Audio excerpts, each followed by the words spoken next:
que es examen de orina, bueno, culminar hoy y mañana lo que es examen de orina. Imagino que el día de ayer han empezado parte de la introducción, ¿no?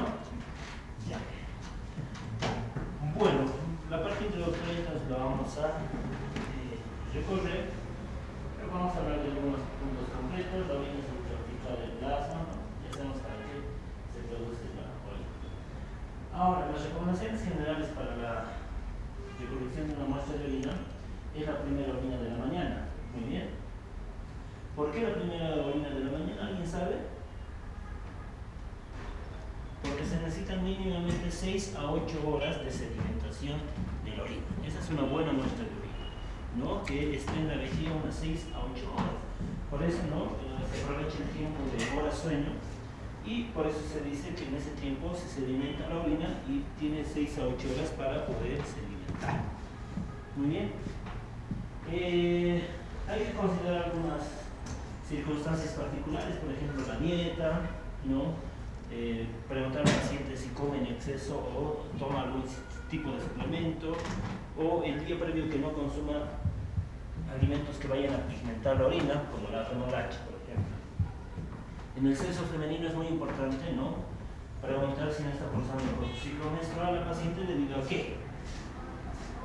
¿Por qué es importante preguntar si no está pasando por su ciclo menstrual? ¿Alguna idea, señoritas? Podría parecer presencia de eritrocitos en orina. Podría haber presencia de eritrocitos. Ya, sí, pues podría haber la presencia de sangre en orina, que en este caso la sangre en orina se considera hematuria, ¿no es cierto? Hematuria, pero esa hematuria se va a conocer como hematuria fisiológica, o sea que es parte de un proceso fisiológico normal. Lo que nosotros nos debe alarmar es una hematuria patológica, pero pónganse que nadie preguntó al paciente, ¿no? Si no estaba con su ciclo menstrual en ese momento y uno dice, este paciente tiene sangre, hay que empezar a indagar patologías, ¿no? Entre las consideraciones más generales. El día de hoy se va a publicar la guía para la siguiente semana, que es examen de orina. Vamos a hacer examen de orina con ustedes y con pacientes. Van a recolectar muestras de pacientes, ¿claro? Pero hay ciertas técnicas para recolectar la orina, ¿no? Es la primera orina de la mañana, hay que hacer una aseo genital, ¿no? En el varón retraer el prepucio, en la mujer separar los labios mayores, ¿no? Para evitar la contaminación. Ahora, si no se pudiese recolectar la muestra de orina en un paciente que no esté consciente, por ejemplo, lo que se hace es el cateterismo vesical. Eso significa poner una sonda por vía uretral, ¿no? Y en un paciente que no se pueda poner una sonda por vía uretral, ¿qué se hace? Esto se llama ¿qué? Talla vesical o punción suprapúbica. Muy bien, esa es otra forma de recolectar. En los niños es muy contradictorio, ¿no? Se utilizaban estas bolsitas de recolección de orina, ¿no? Porque en ellos no se puede controlar, no saben controlar también los esfínteres, entonces se utiliza esto. Pero actualmente está en discusión debido a que estas contaminan, dice la muestra de orina. Algo muy importante es que la orina debe ser refrigerada de 4 a 8 grados centígrados hasta por 4 horas. ¿Qué quiere decir eso? Que una vez que la muestra sea recolectada, tienes 2 horas para llevarla al laboratorio. Pero si necesitas, digamos, sabes que vas a demorar en llevar tu muestra, por ejemplo, de centros de salud alejados en un hospital, para ser analizada tiene que estar refrigerado a 4 o 8 grados centígrados, ¿no? ¿Por qué es importante que se analice de forma rápida o se refrigere? ¿No? Porque se va a evitar el deterioro de varios de sus componentes, se va a evitar la lisis de glóbulos rojos y glóbulos blancos, la desintegración de libros y sobre todo la sobrecontaminación. Si nosotros llevamos una muestra con más de 4 horas, por ejemplo, al laboratorio, esta se sobreinfecta. Bueno, ya entrando en tema, el examen de orina tiene 3 componentes. Se divide en 3 partes el examen de orina. ¿Cuáles son esas 3 partes? El examen físico, el examen químico y el examen microscópico, ¿no? Como ven acá, el examen físico, su nombre dice determinar las características físicas de la muestra de orina. Por ejemplo, ¿qué sería una característica física de la orina? Aquí quedamos, color, por ejemplo. Es una característica física que nosotros podemos observar. Por otro lado, dice realizar un examen químico mediante unas tiras reactivas que tienen unas sustancias químicas. Se van a analizar los componentes químicos de la muestra de orina. Muy bien. Estas tiras reactivas de orina es lo que vamos a usar nosotros en la parte de la práctica. Muy bien. Y luego tengo el examen de sedimento. ¿Se acuerdan de la clase de práctica del microhematócrito? Se utilizaba una muestra de sangre en el se llenaba el tubo del microhematócrito y se llevaba a dónde? Hacia la centrifugadora. Y abajo quedaba un sedimento que era el hematócrito. ¿Se acuerdan de eso, no? Lo mismo se hace con la muestra de orina. En unos tubos de ensayo, ¿no? Se lleva una centrifugadora y todo lo que queda abajo, ¿no? Eso se saca a un portafiltros y se analiza al microscopio. Por eso se conoce como examen de sedimento o examen microscópico. ¿Para qué? Para ver la presencia de células, la presencia de cristales, la presencia de cilindros, para ver la presencia de bacterias, entre otros. Bueno, aquí tengo las características físicas. ¿En qué consisten las características? Color, aspecto, olor, volumen, espuma, densidad y pH. Muy bien. Aquí me falta uno, seguramente uno mejor. El color. El color normal de la orina dice que va desde un amarillo pajizo a un amarillo. En el amarillo pajizo el color a la paja del altiplano, ¿no? Ese color. O sea, un color amarillo claro, si queremos. O puede ir un amarillo amba, un amarillo un poco más oscuro. ¿De qué va a depender mucho el color? ¿De qué depende el color de la orina? Eso. Ya hemos hablado sobre esto, del estado de hidratación de la orina, ¿no es cierto? Del estado de hidratación de la orina. Entonces, dependiendo del estado de hidratación, también el color puede oscilar entre esos internos. Ahora, el color va mucho de la mano del aspecto. ¿Qué es el aspecto? El aspecto es cómo se ve la muestra de orina. Esta muestra de orina se ve limpia, por ejemplo, o limpia. ¿Cómo se analiza? ¿Cómo van a hacer en la parte práctica? Van a ver una muestra de orina, como ven en el gráfico. Muy bien, y lo que se hace, digamos que esta es la muestra de orina en un envase transparente, ¿no? Se hace y se verga a contraluz. ¿Qué quiere decir? Tú debes ver acá, a través de la muestra de orina, debes ver a través de ella, obviamente no al 100% líquido, pero se debe ser, ¿no? Es una muestra limpia. Ahora, si fuese una orina concentrada, un poco difícil, ¿no? Ahora, tenemos que saber las variaciones. Variaciones entre color y aspecto. Por ejemplo, un color rojizo de la orina, ¿no? Un color rojizo me habla de la presencia de ¿qué? Hemoglobina, mioglobina, porfobirinógeno, diferentes colorantes, ¿no? Como la remolacha. La presencia de una orina rojiza generalmente se asocia a hematuria. ¿Qué es hematuria? La presencia de sangre en orina, ¿no? Y eso significa la presencia de hemoglobina. Pero no todo lo que sea rojizo siempre va a significar sangre. Muy bien, también puede representar la presencia de mioglobina. ¿En qué casos creen que puede haber liberación o excreción de mioglobina en la orina? ¿Qué es la mioglobina? Muchachos, ¿qué es la mioglobina? Es una proteína muscular, ¿no es cierto? Es la hemoglobina muscular, si queremos. ¿En qué casos habría entonces mioglobinuria? ¿Qué pasaría, por ejemplo, si hablamos de un paciente que trabaja, de una persona que trabaja en construcción, un albañil, no están expuestos a accidentes laborales, ¿no? Se le cae una viga, etcétera, que suele pasar y aplasta, por ejemplo, no una extremidad. Hay destrucción de músculo, ¿no es cierto? El paciente, ¿cómo venía de color? Rojizo, porque la mioglobina que se está liberando va a ser eliminada por la orina. ¿Entienden? Muy bien. Luego tengo otra variación de colores, desde naranja, amarillo, verde, azul, negro, etc. Muy bien. Por ejemplo, un color anaranjado, o hay ¿cómo se llama? Un color marrón, como la Coca-Cola, generalmente representa la presencia de pigmentos biliares. Muy bien, pigmentos biliares. Por ejemplo, mire, la orina rojiza, que generalmente se asocia a hematuria, puede variar en estas cantidades, ¿no? Generalmente representa la sangre en orina. El aspecto es como se ve, les había dicho, un aspecto sanguinolento. Luego puedo tener un color marrón, ¿no? Más o menos de esta manera. ¿A qué les hace similar esto? ¿Qué les parece?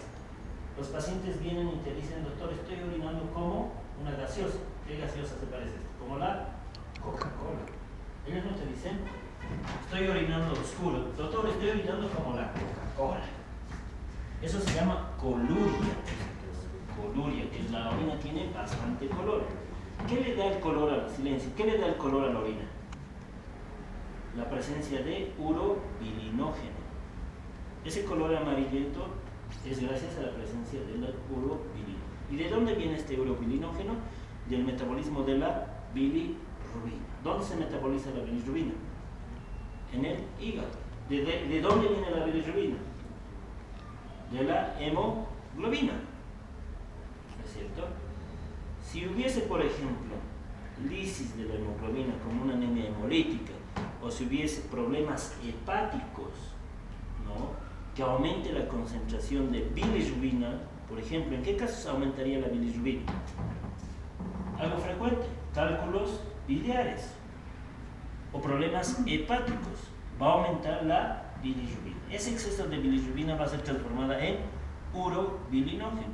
Entonces la orina va a ser de color oscura como la Coca-Cola. Eso se llama coluria. Entonces, ¿para qué nos sirve el examen de orina? ¿No? Todos los componentes para no deducir, ¿no?, de qué probable patología esté cursando con el paciente. Si yo tengo un paciente con coluria, ¿eso qué significa? Que tiene elevados los pigmentos biliares.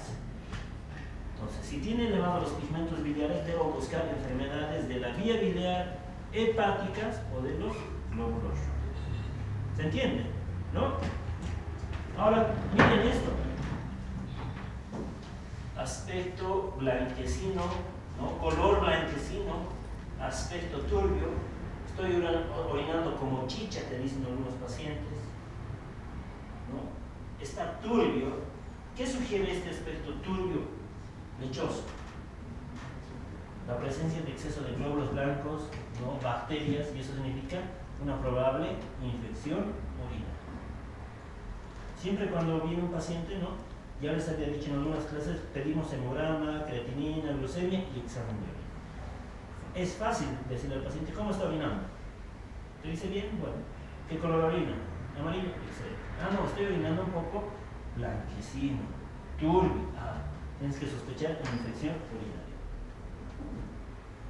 urinaria. Y bueno, hay diferentes colores que dependen del estado de hidratación, les he dicho. Hasta ahí hemos visto color y aspecto.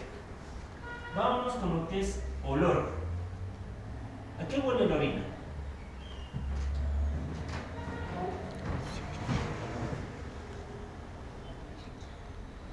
¿A qué huele la orina? Como le decía un profesor, huele a orina. O sea, no hay un olor parecido al olor de la orina, porque el olor de la orina es característico, huele a orina. Y eso se llama sui generis o sui generis. ¿Eso qué significa? El olor es propio de la orina. Muy bien. No hay una descripción particular. Todos alguna vez han sentido el olor de la orina. Eso es el olor normal. Ahora, ¿qué condiciones pueden darnos, no, o qué alteraciones podemos tener? Olor amoniacal. ¿Alguna vez han olido el amoníaco? Yo creo que no, tal vez, ¿no? Pero el mal olor de la orina, el olor fétido o la fetidez, generalmente significa ¿qué? Infección urinaria. Puede haber otras alteraciones, por ejemplo, un olor fecaloide. ¿Qué significa fecaloide? A heces fecales. ¿En qué casos la orina puede oler a heces fecales? Es raro, les diré. En caso de fístulas vesico-intestinales. ¿Qué es una fístula? Es una conexión, ¿no?, anormal entre dos órganos. O sea, una conexión vejiga e intestino. Entonces, la materia fecal pasa a la vejiga y por eso hay un olor fecaloideo, ¿no? Esas fístulas se generan secundario a procedimientos quirúrgicos procedimientos de malformaciones en los bebés, por ejemplo. Y así tengo varias alteraciones. Tienen hedor hepático, humedad, rancia, sudor de pies, sulfúrico, y aquí tengo sus alteraciones. Olor a fruta, o dice, en algunos textos dicen olor a manzana. Nunca he sentido en la orina olor a manzana, pero sí alguna vez hemos visto pacientes con orinas con olor dulzón, con mucho azúcar, aparentemente. Tal vez eso se refiere a olor a manzanas. Eso nos sugeriría que la presencia de hiperglucemia, que puede ser secundario a una diabetes. Muy bien. Volumen, otra característica de la orina. Bueno, el volumen de orina es una característica que se analiza, si queremos, por separado, porque la muestra de orina que van a recolectar no va a ser pues toda la orina del día, va a ser simplemente una muestra de 70 mililitros. Muy bien, 50 a 70 mililitros.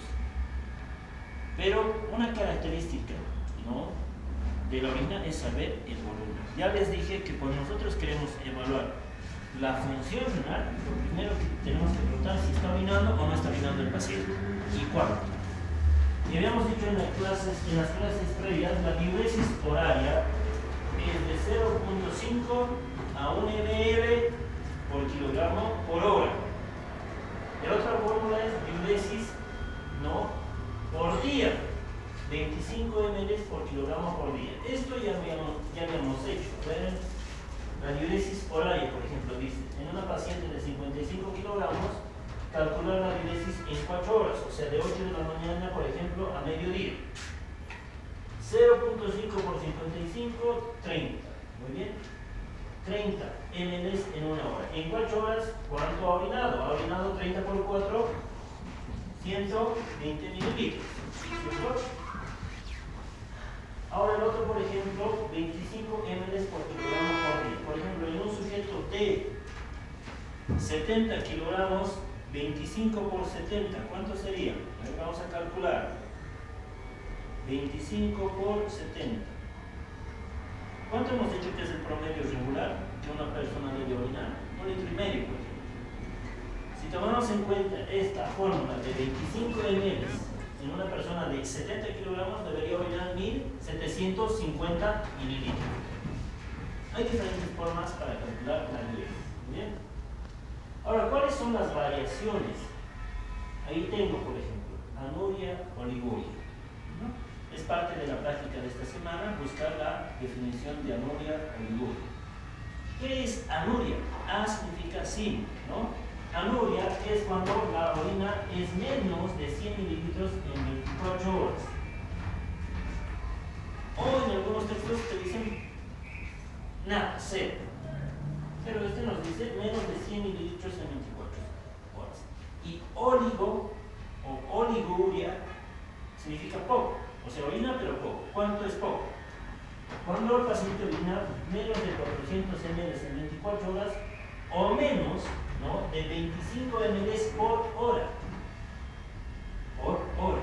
Una persona en promedio, como orina 1,5 litros por día, ¿cuánto debe orinar en promedio por hora? De 30 a 50 mililitros por hora. 30 a 50 mililitros. Por eso oliguria dice o menor a 25 ml por hora. O algunos textos dicen menos de 15 ml por kilogramo en 24 horas. Eso es oliguria. En el otro extremo, y bueno, ¿por qué es importante saber si hay anuria o oliguria? Porque eso nos va a decir que el paciente está o no está con una falla renal. Esa falla renal puede ser por infección, glomerulopatías, ¿no?, por una obstrucción urinaria, por ejemplo, en casos de pacientes masculinos, varones mayores de 60 años. ¿Cuál es el problema más frecuente que se presenta a esta edad? Una patología de la próstata. Va creciendo la próstata, ¿no?, de forma excéntrica y concéntrica, o sea, va cerrando la uretra y el paciente deja de orinar, ¿no? En este caso el paciente entra en oliguria cuando se cierra la uretra. Y eso genera un dolor muy severo de intensidad, ¿no? Grave, incluso se hincha su pancita así, como un globito, como si estuviese embarazada, pues eso se llama globocita. Tratamiento para eso, darle diuréticos, no, poner una sonda vesical. Y el paciente que se va orinando. Chorro. Ahora muchas veces la próstata es tan grande, ¿no? Digamos, esta es la próstata de mi mano y esta es la oreja. Tan grande, está cerrando tanto que no entra la sonda y le causas dolor al paciente. Grita, un dolor tremendo, ¿no? Entonces, ¿qué hacemos? Vamos encima del pubis y con una aguja pinchamos. Eso se llama, ¿qué he dicho? Talla vesical o con punción suprapúbica. Ahora, del otro lado, ¿cómo se llama si el paciente orina en gran cantidad? Se llama poliuria. La poliuria dice cuando la orina es más de 3 litros en 24 horas, o más de 150 a 200 ml por hora, o más de 3 ml por kilogramo. ¿Cuánto hemos dicho que en 24 horas debe orinar una persona? 1,5 litros, normalmente. ¿Cuánto hemos dicho que es la diuresis horaria? De 30 a 50 mililitros. Aquí nos dice más de 150 es poliuria. ¿O cuánto hemos dicho por kilogramo por hora? De 0,5 a 1 ml por kilogramo por hora. Aquí nos dice o más de 3 ml por kilogramo por hora. La poliuria no es normal, nos indica varias patologías, ¿no? Por ejemplo, cuando la osmolalidad urinaria es menos de 250 puede significarnos una polidipsia primaria. ¿Qué es polidipsia primaria? ¿Qué es polidipsia? Aumento de la sed, ¿no? De origen central.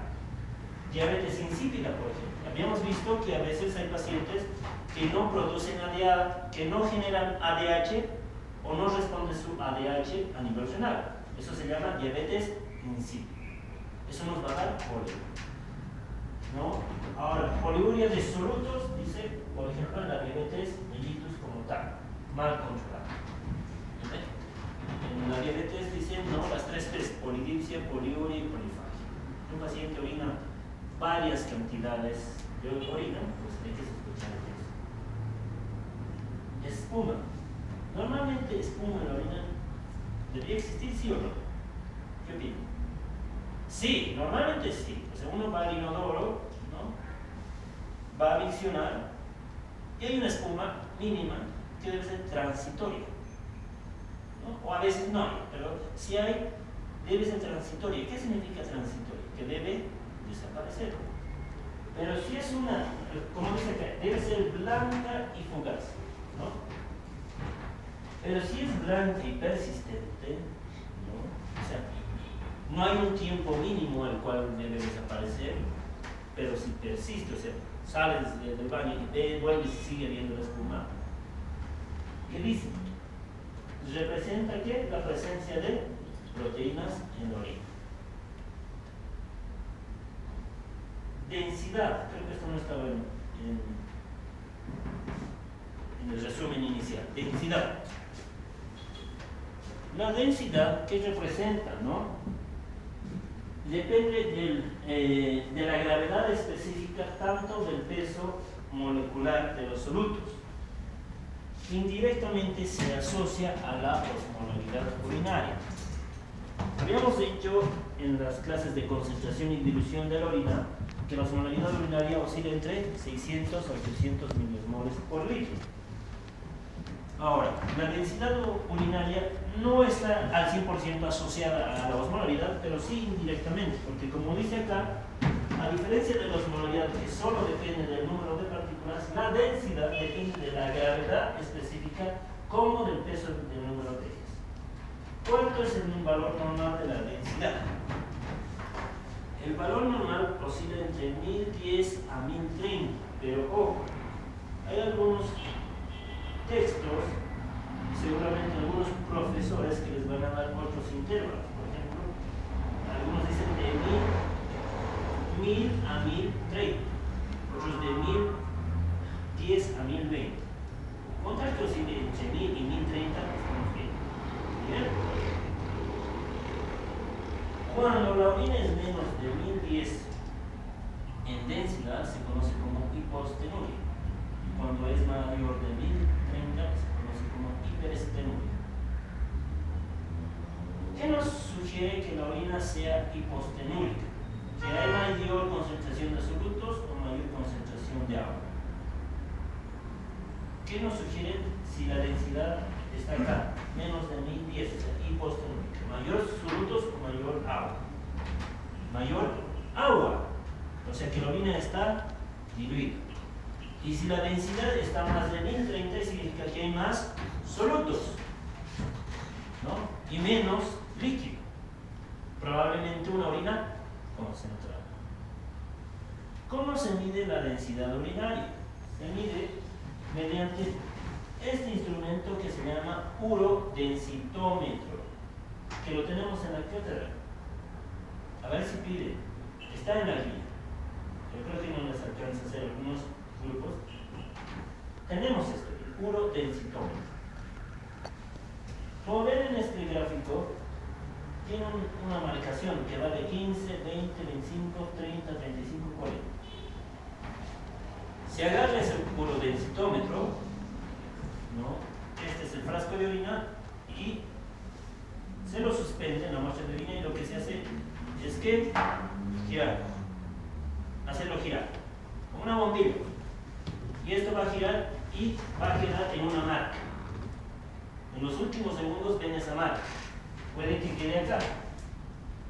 ¿Cuánto sería aquí la densidad? 1025. De esa forma se calcula la densidad. Eso es lo que vamos a hacer en la parte práctica. ¿Para qué nos sirve saber la densidad? Ya hemos hablado, para ver si la cantidad de solutos, agua. Cuando la densidad es menos de 1010, significa que hay mayor líquido. Por ejemplo, ¿en qué casos hay mayor líquido en la orina? Ante el uso de diuréticos. ¿Qué son los diuréticos? Son fármacos que aumentan la diuresis, el volumen de orina. 2. En la diabetes insípida, ya hemos hablado, en el hiperaldosteronismo. Ahora, cuando la densidad es más de 1030, significa que hay mayor cantidad de solutos. Como por ejemplo, en la glucosuria secundaria a la diabetes. O sea, si tenemos un paciente diabético, en la guía les dice 3 muestras de pacientes con diabetes, infección urinaria, enfermedades hepáticas, no me acuerdo qué más dice entre las principales. Pero un paciente, a ver, ojalá consigan una muestra del diabético. Ay, van a conseguir, hay alto diabético aquí al frente. Van a medir la densidad y van a corroborar si la densidad en este paciente está más de 1030. ¿Qué pasaría si no estaría más de 1030 y es diabético? ¿Será que esa muestra no se la dio un diabético? ¿Qué opinan? Están muy habladores, ¿entiendes?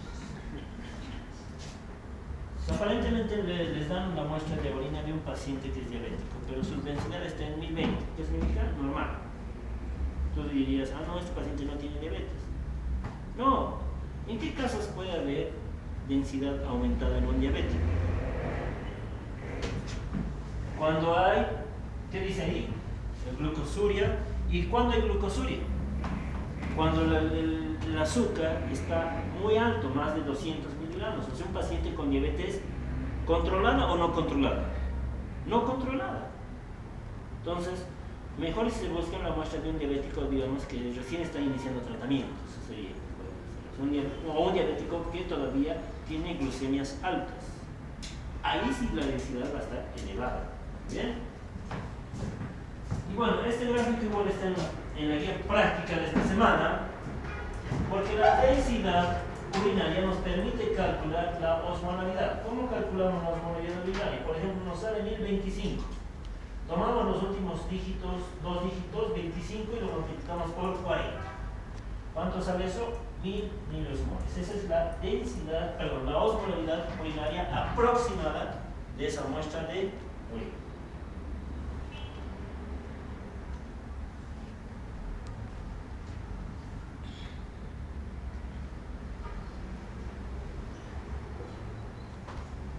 Ya, no sé si ya les han compartido, ya se está publicando la guía de prácticas de la siguiente semana.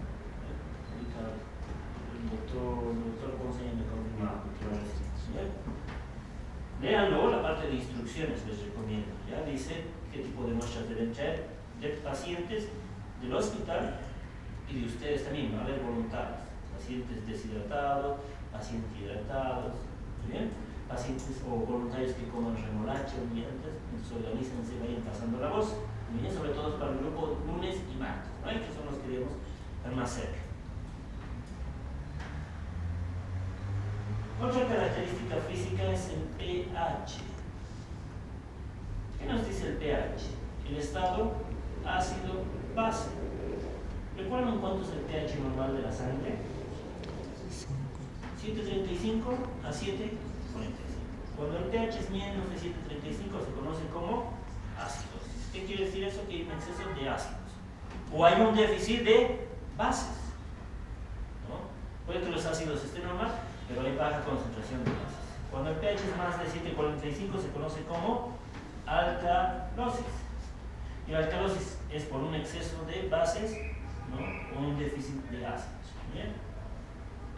¿Cuánto es el pH normal de la orina? De 4,8 a 7,4.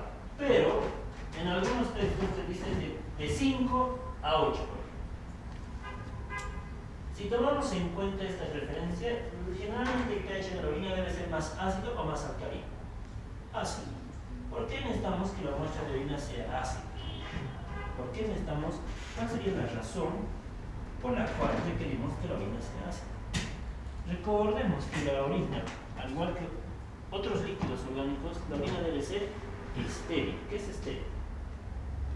Que no debe haber presencia de ¿qué? De bacterias. El pH ácido, ¿no? Es un factor protector de la orina para evitar que haya ¿qué? Infecciones urinarias.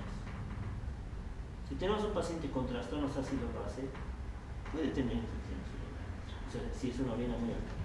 Otro, el pH ácido ayuda y es un factor protector para la formación de cálculos renales.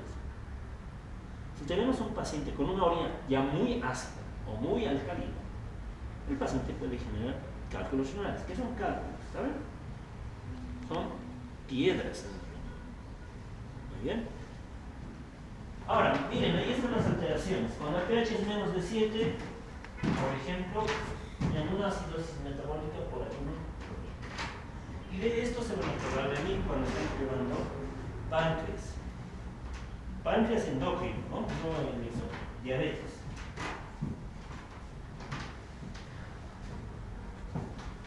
Cuando una persona está en ayuno prolongado, ¿cómo van a estar los niveles de azúcar?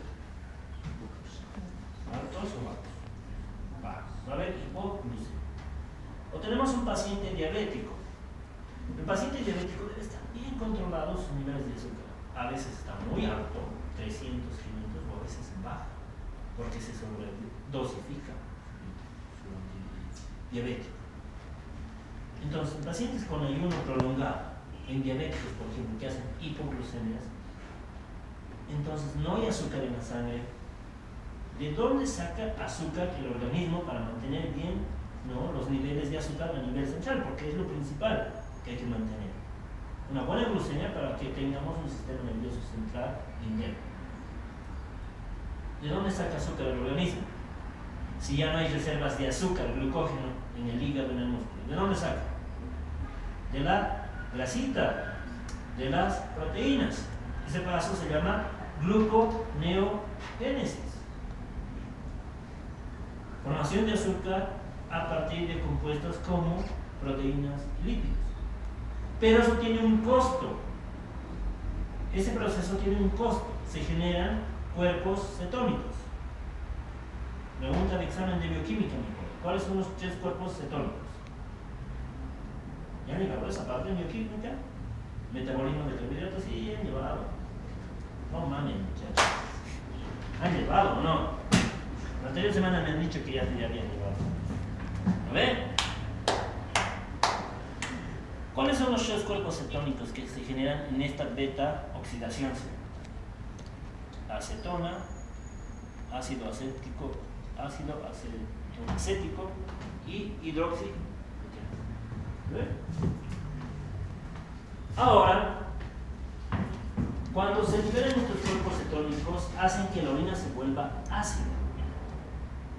Entonces, si yo tengo un paciente diabético con la orina con un pH ácido, me sugiere que está produciendo varios cuerpos cetónicos o ácidos, o está entrando en lo que se llama, como dice aquí, acidosis metabólica, o como dice aquí, acidosis diabética. Miren cuán importantes son cada característica del examen de orina. Y solo estamos en el examen físico. Por eso es toda una práctica. Cada característica tiene un valor muy importante e interesante. No es por medir si pH ácido ya. Nos permite saber, por ejemplo, el estado ácido-base. El pH alcalino en alcalosis, muy bien, o por deficiencia de potasio, en casos de diuréticos, vómitos. ¿Por qué los vómitos generarían alcalosis metabólica? ¿Por qué creen? Por ejemplo, si el día de la práctica uno de ustedes hasta con vómitos día previo, por un problema gastrointestinal, por ejemplo, tráigase su muestra de orina, vamos a analizar. ¿Qué ha perdido? ¿Qué es lo que vomita el paciente con vómitos? ¿Qué es lo que vomita? Contenido gástrico. ¿Cuál es el contenido gástrico, además de los alimentos? ¿Qué es lo que se cree? Ácido. Si yo vomito, ¿pierdo qué? ¿Ácido o bases? Ácidos. Entonces, ¿qué hemos dicho? Si una persona pierde ácidos, ¿eso genera qué? Una alcalosis. Por eso dice ahí, de enfermas con pH alcalino, podemos sospechar, ¿no? Vómitos, por ejemplo.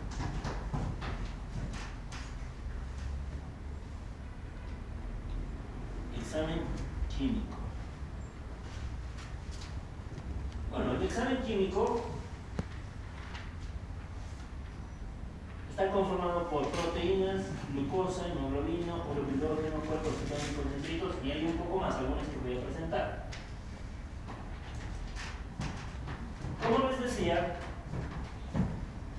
el examen químico consiste en determinar las características químicas de la orina, ya no físicas, químicas de la orina, mediante estas tiras reactivas, que son unas almohadillas que tienen reactantes químicos para cada componente químico de la orina.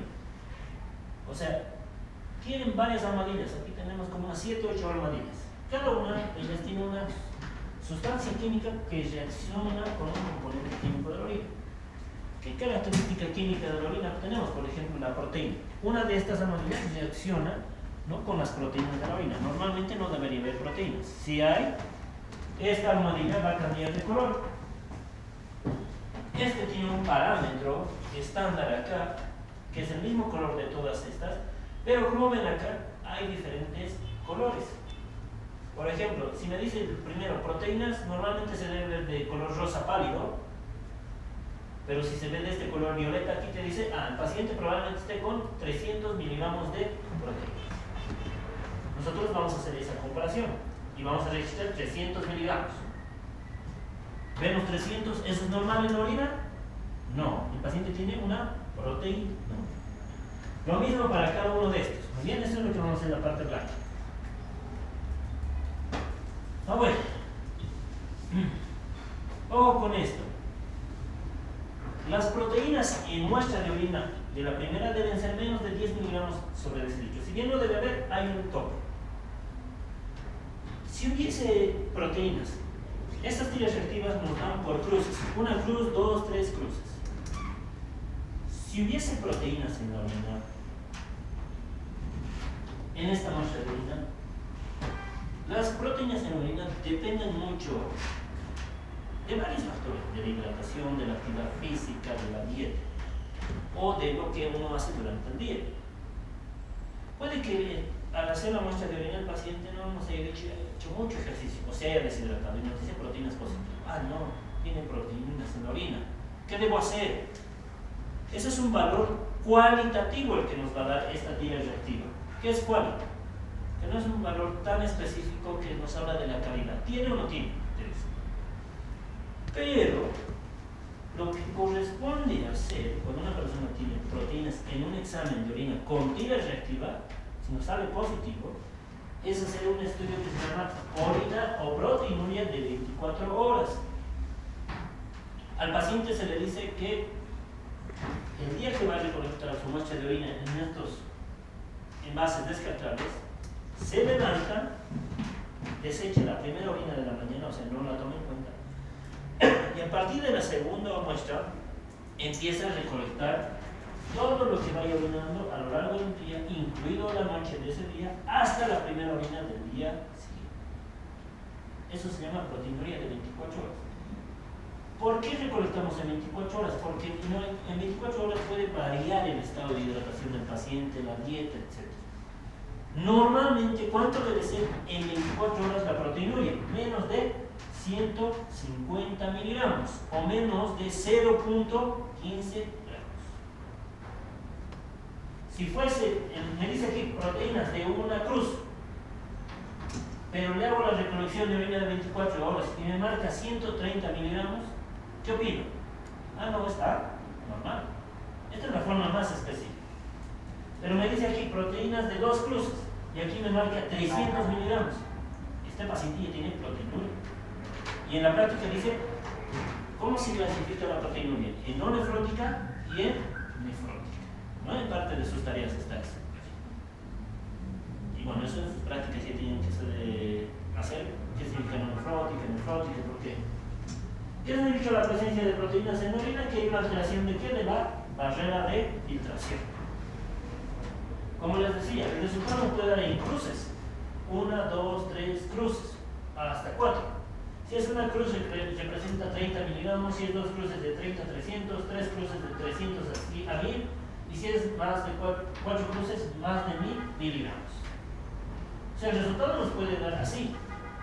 1, 2, 3 cruces, o a veces nos da de esta manera, de 30 a 300, ¿no? Obviamente, si un paciente tiene una cruz, debería sospechar de que tal vez es un error, porque es mínimo. Al hacer la orina de 24 horas me sale menos de 100. Pero 4 cruces significa la intensidad severa. Seguramente ya no me va a salir pues 300, 400 miligramos en la orina de 24 horas, me saldrá en gramos. 1, 2 gramos, 3 gramos. Muy bien. Vamos a quedar ahí, muchachos. ¿Listo? Estamos en proteínas en el examen químico.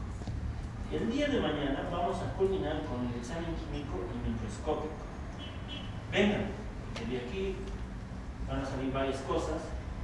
Muy bien. Que no están en los textos. Muy bien. ¿Qué más? Al final vamos a ver muestras de orinas reales. ¿Listo? ¿Cómo se analiza? ¿Ven? Al igual que el hemograma, debemos analizar. Todo esto que avanzamos en el juicio no es por saber, sino, como han visto en la parte práctica, el conocimiento fisiológico se aplica a la parte práctica. Eso es lo bonito de fisiología. ¿Bien? No solo es teoría. ¿Listo? Que estén bien. Hasta el día de mañana.